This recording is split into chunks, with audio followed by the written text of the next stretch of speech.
A hipótese de intercâmbio igualitário em mercados imparciais justos parecia estar em conflito com a existência de poder, de mercado e tecnológico desiguais. Os dados eram jogados contra um dos parceiros comerciais. Essa frase é do Hans Singer, de um texto dele de 1985. Quem foi Hans Singer? Hans Singer foi um economista alemão, nascido em 1910, falecido em 2006. E ele faz parte do grupo dos 9 clássicos do desenvolvimento econômico que eu abordo no meu livro. O Hans Singer ficou bastante conhecido porque, junto com Prebisch, ele vai nomear a chamada tese Singer-Prebisch, que é justamente a tese que remonta a tendência à deterioração dos termos de troca dos bens primários em comparação aos bens manufaturados. O Singer, assim como o Prebisch, vai escrever sobre isso e vai escrever justamente no mesmo ano em que Prebisch escreve o Manifesto Latino-Americano.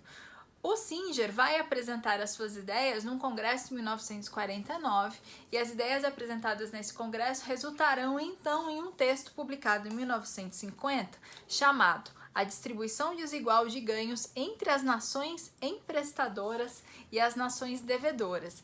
E é com base especialmente nesse texto que eu faço a apresentação nesse vídeo e também é o principal texto que eu abordo no capítulo do meu livro dedicado ao Hans Singer. Só que antes de eu entrar nos argumentos do Hans Singer, é impossível eu não enfatizar aqui a formação intelectual do Hans Singer, que é de provocar inveja em muita gente. Por que isso?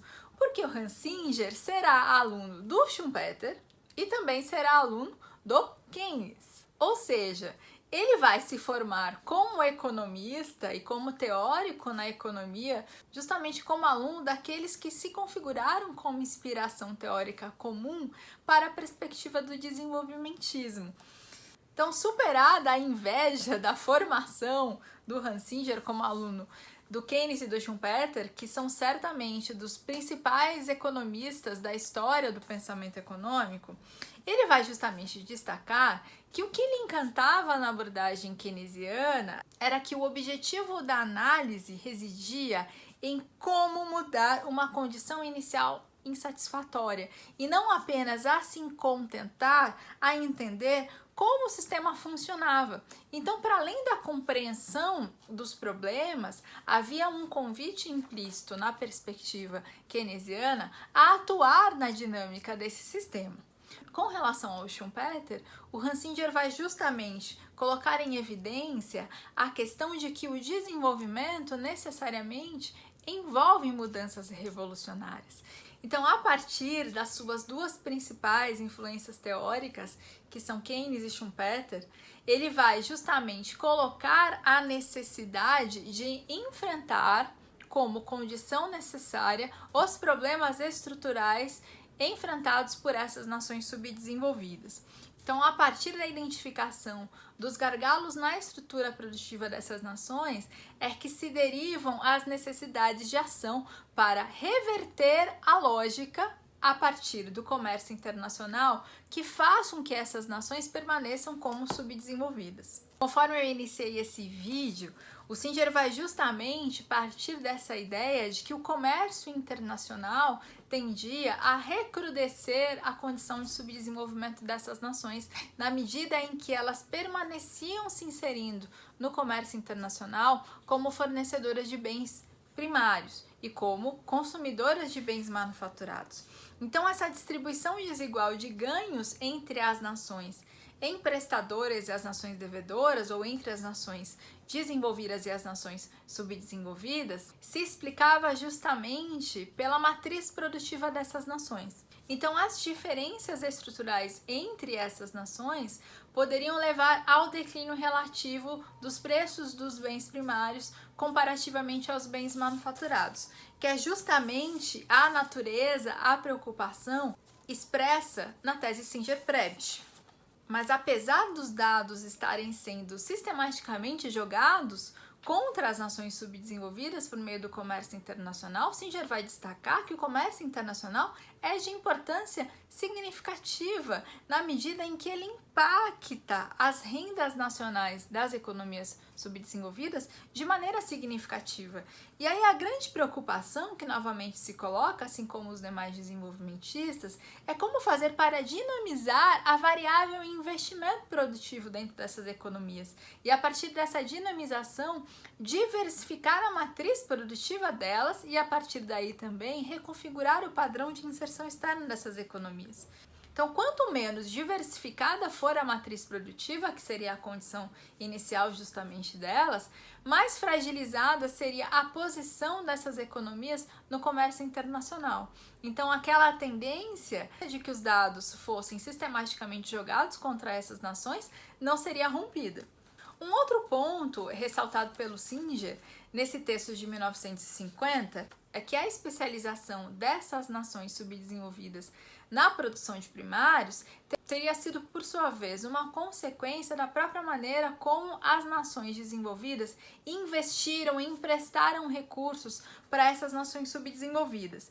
Então, ao identificar a natureza desses investimentos externos nessas economias subdesenvolvidas, o Singer vai destacar 3 problemas. Primeiro, por serem investimentos de natureza externa, isso significa que eles terão que ser pagos de alguma forma. Então, isso já é uma maneira de deixar aberta aí uma válvula de escape de efeitos multiplicadores por conta da remuneração do capital. Segundo, eram investimentos que tendiam a se concentrar em atividades de baixa complexidade e, ao fazer isso, justamente tendiam a reforçar o caráter de inserção externa periférica.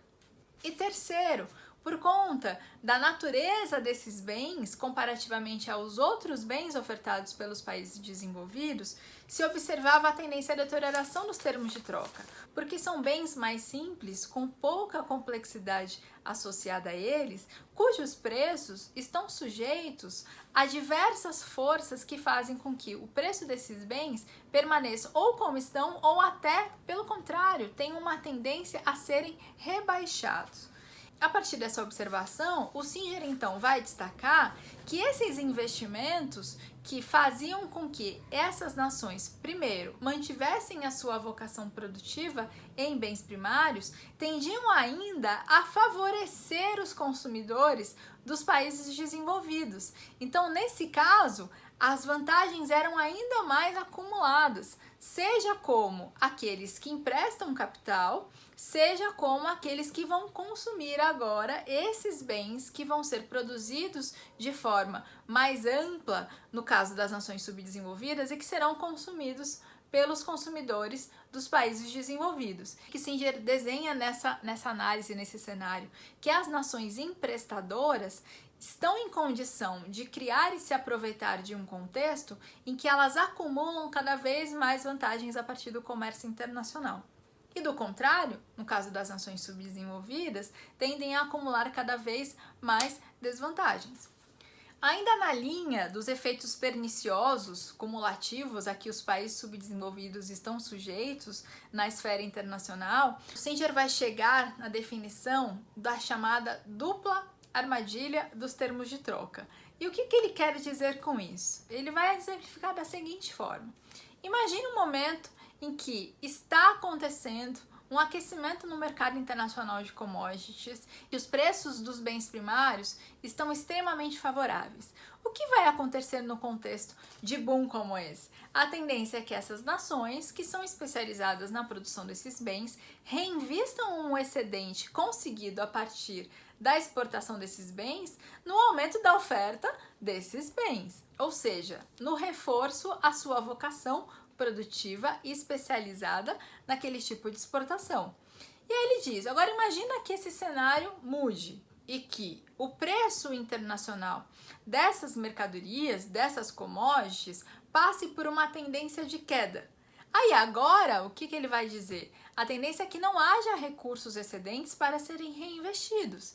E é justamente nesse momento em que há escassez de recursos para investimento que então se cai a ficha de que seria interessante diversificar a matriz produtiva. Então, no fundo, o que ele está querendo dizer? Quando há recursos disponíveis, não há pensamento estratégico para transformar essa matriz produtiva. E quando os recursos não estão mais disponíveis, poderia até haver a vontade, mas não tem um meio de fazer isso, que é o que ele está chamando então de dupla armadilha dos termos de troca. E aqui eu leio justamente a citação que faz menção a isso. Diz aí o Singer: aqui novamente parece que os países subdesenvolvidos correm o risco de cair entre duas armadilhas: falhar em se industrializar em um boom, porque as coisas andam bem, e falhar em se industrializar em um período de baixa, porque as coisas andam mal.